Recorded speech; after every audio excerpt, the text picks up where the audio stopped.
میں نے ابھی رجسٹرار آفس کے حوالے سے چیف جسٹس کے سوالوں کا جو جواب ہے وہ جاری ہوا ہے۔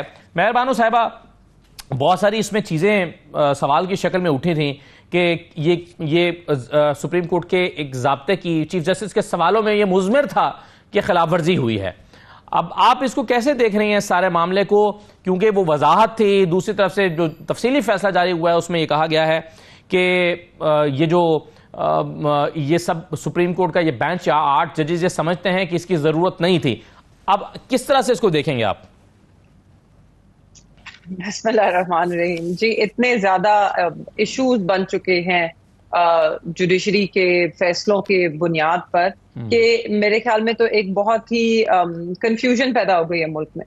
دیکھیے، سب سے پہلے تو جو آپ بات کر رہے تھے کہ عالیہ نیلم صاحبہ نے جو تاریخ رکھی ہے سننے کی کہ کیا یہ قابل سماعت ہے آرڈیننس پہ جو اپیلز ہیں، اس کو اگر ہم مد نظر رکھیں تو میرے خیال میں جو چیف جسٹس آف پاکستان ہے قاضی فائز عیسیٰ، انہوں نے جو ان کو نئے اختیارات دیے گئے to become the master of the roster again by a presidential ordinance, ان کو شاید ان اختیارات کا استعمال نہیں کرنا چاہیے تھا، کیونکہ ان کی اسٹیٹڈ پوزیشن بھی یہی رہی ہے کہ ایک بندہ ماسٹر آف روسٹر نہیں ہو سکتا۔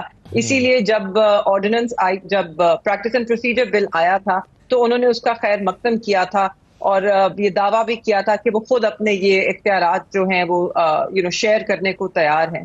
تو سمجھ نہیں آتی کہ کیوں ایک اس کا استعمال کیا، اور اگر کیا بھی ہے تو اب یہ دیکھتے ہوئے کہ وہ زیر بحث ہے ہائی کورٹس میں، مختلف ہائی کورٹس میں، سپریم کورٹ میں بھی چیلنج کر دیا گیا ہے، تو شاید جو 63A کی ریویو کے لیے انہوں نے بینچ بنائی ہے اس کو انہیں شاید بینچ کو ریویو کرنا چاہیے ہے یا انتظار کرنا چاہیے ہے کہ جب تک اس آرڈیننس پہ ایک واضح جواب نہیں آتا عدالت کی طرف سے تو وہ اس کے آگے اس کے ساتھ موو فارورڈ نہ کریں۔ میرے خیال میں اس سے ایک جو کنفیوژن پیدا ہو رہی ہے اس میں شاید تھوڑی کمی آئے گی۔ اب جہاں تک ایک میجورٹی آرڈر کا سوال ہے تو دیکھیے، آرٹیکل آپ کے 189 اور 190 کے تحت سپریم کورٹ کے جو آرڈرز ہوتے ہیں وہ بائنڈنگ ہوتے ہیں، نہ باقی صرف عدالتوں پر مگر آئینی اداروں پر بھی کہ جنہوں نے اس پہ عمل درآمد کرنا ہے۔ تو مجھے تو سمجھ نہیں آتی ہے کہ اس وقت کیا ابہام رہ گیا ہے الیکشن کمیشن آف پاکستان کو کہ وہ بار بار جو ہے سیشن کال کرتی ہے اور ان کو سمجھ نہیں آ رہی ہے کہ انہوں نے کیا کرنا ہے۔ بات بہت سمپل ہے، آپ بے شک ایک آئینی ادارہ ہیں بٹ آئینی ادارہ جو ہے وہ آئین کے تابع ہوتا ہے۔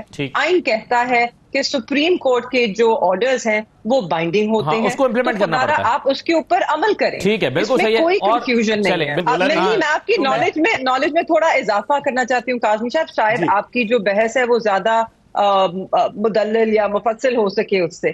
دیکھیے، آپ جو یو کے پارلیمان کا ضرور آپ دے رہے ہیں ایک ایگزامپل، مگر شاید آپ کو یہ معلوم نہیں ہے کہ یونائٹڈ کنگڈم کے اندر پارلیمنٹ سپریم ہے، وہاں پر ریٹن کانسٹیٹیوشن نہیں ہے، ٹھیک ہے۔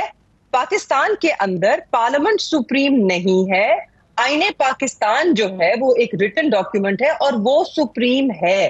تو جو سپریمیسی ہے نا یہاں پر آئین کی ہے، وہاں پر پارلیمنٹ کی ہے، تو یہ ایک فرق ہے۔ آپ دیکھیں نا، پارلیمان کو حق ہے کہ وہ آئین میں ترمیم کر سکے یا نہیں، کیا وہ حق سپریم کورٹ کے پاس ہے؟ نہیں ہے، وہ کیوں پھر اپنی سپریم کورٹ کے پاس تشریح کا حق ہے؟ نہیں، دیکھیں، تشریح نہیں، تشریح بالکل ایسا نہیں ہے میرے بھائیوں، آپ کو سمجھنے کی ضرورت ہے۔ دیکھیں، تشریح کریں، نہیں تشریح کریں، نہیں دیکھیں نا، آپ ترمیم بھی ایک شخص کے لیے نہیں ہو سکتی، فرد واحد کے لیے آرڈیننسز بھی نہیں لانے چاہیے ہیں، ٹھیک؟ تو پھر وہ بھی غلط ہے۔ دیکھیے، تشریح کا جو حق ہے نا وہ سپریم کورٹ کے پاس ہے، آپ کے آئین نے ہی دیا ہے۔ یہ وہی آئین ہے کہ جس کے ہم سب تابع ہیں، عدالتیں بھی ہیں، پارلیمان بھی ہے۔ سپریم اس ملک میں، یہ بات آپ ذرا اچھے سے یاد کر لیں، سپریم اس ملک میں آئین پاکستان ہے نا۔ ہمیں تو پہلے اس بات کا تعین کرنا ہوگا کہ اسپیکر کے اس خط کی اہمیت کیا ہے۔ آپ کو یاد ہوگا کہ قاسم سوری صاحب نے بھی ایک رولنگ دی تھی، وہ بھی ڈیپٹی اسپیکر تھے تب، اور اس وقت رات کو عدالت ملی تھی اور عدالت نے فیصلہ کیا تھا کہ وہ رولنگ غلط تھی۔ بے شک ہوں گے ایک اسپیکر آئینی ایک ادارے کے پارلیمان کے جسے ہم ابھی تک ہمیں شاید ابہام ہے کہ وہ سپریم ہے اور آئین نہیں، تو دیکھیں کب نہیں، یہ تو تبھی ہوگا نا کہ معاملہ پھر سپریم کورٹ کے پاس جائے مہربانو صاحبہ، اور پھر چیف جسٹس قاضی فائز صاحب کہیں کہ یہ رولنگ غلط ہے۔ دیکھیے اسداللہ صاحب، بات صرف اتنی ہے کہ سپریم کورٹ کا سپریم کورٹ کا آرڈر سب سے پہلے آتا ہے، کہ جیسے آپ نے کہا 12 جولائی کو سپریم کورٹ نے ایک آرڈر دیا. اب سپریم کورٹ کے آرڈر کی جو امپلیمنٹیشن ہے وہ سب پہ واجب تھی، ان کو کرنی چاہیے تھی، مگر وہ نہ ہوئی. اور اس کے بعد آپ نے الیکشن ایکٹ میں ترامیم کی کہ آپ کو اس پہ امپلیمنٹیشن نہ کرنی پڑے. تو فرسٹلی تو آپ کی جو وہ قانون سازی ہے وہ بدنیتی پہ مبنی تھی، اور آپ بھی جو قانون سازی آپ کرنا چاہ رہے ہیں، کرنے جا رہے ہیں، وہ بھی بدنیتی پہ مبنی ہے. تو اس طرح قانون سازی نہیں ہوا کرتی. نہ آپ اس سے ادارے کو سپریم یا سوورن نہیں بنا رہے، آپ ادارے کو کمزور کر رہے ہیں، پارلیمان کو کمزور کر رہے ہیں، جمہوریت کو کمزور کر رہے ہیں، اور آئین سے اس کی جو ساکھ ہے اس کو بھی آپ کمزور کر رہے ہیں. تو سب سے پہلے بات یہ ہے کہ وہ خط لکھے جانے کی تو نوعیت ہی نہ آتی اگر آپ آرڈر پہ امپلیمنٹیشن کر دیتے. جب آرڈر آیا تھا، آپ نے آرڈر پہ امپلیمنٹیشن کیوں نہیں کی؟ میرے خیال میں سپریم کورٹ پاکستان کو اس کو وہ اس لیے اس وقت تو دیکھیں نا 12 جولائی کے فیصلے پر تو اس لیے عمل درآمد نہیں کی کہ الیکشن کا You know what the problem is؟ مسئلہ یہ ہے کہ کاظمی صاحب نے خود ہی کہہ دیا ان کو سمجھ ہی نہیں آ رہی ہے. میں نے بالکل نہیں کہا، بالکل نہیں، ایسا بالکل نہیں ہوا مہربانو. میں نے بالکل نہیں کہا کہ مجھے سمجھ نہیں آ رہی ہے. نہیں، آپ غلط بات نہ کریں نا. میں نے نہیں کہا یہ مجھے سمجھ مجھے بالکل سمجھ آ رہی ہے کہ وہ جتنی آڈیوز تھی سچ تھی. آپ ان کو اپنی رائے کا اظہار کرنے دیجیے. آرکائیو رکھنے کا آپ لوگوں کو شوق ہے، اسی کو آپ بلیک میل کرنے کے لیے لوگوں کو استعمال کرتے ہیں. یہ تو آپ کا پرانا وتیرہ ہے. چھوڑ دیجیے. It's a fact sir, it's a fact.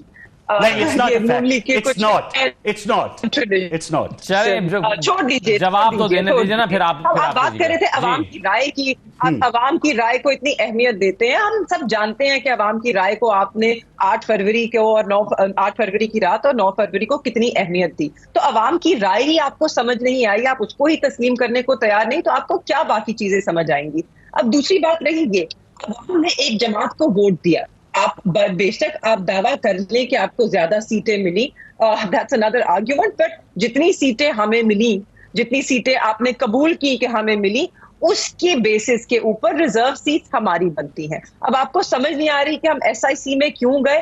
آپ تب بھی ہمیں تسلیم کرنے کو تیار نہیں تھے، آپ آج بھی ہمیں تسلیم کرنے کو تیار نہیں ہے. اصل مسئلہ تو وہیں پر شروع ہوتا ہے. اور یہ غلطی کس کی ہے؟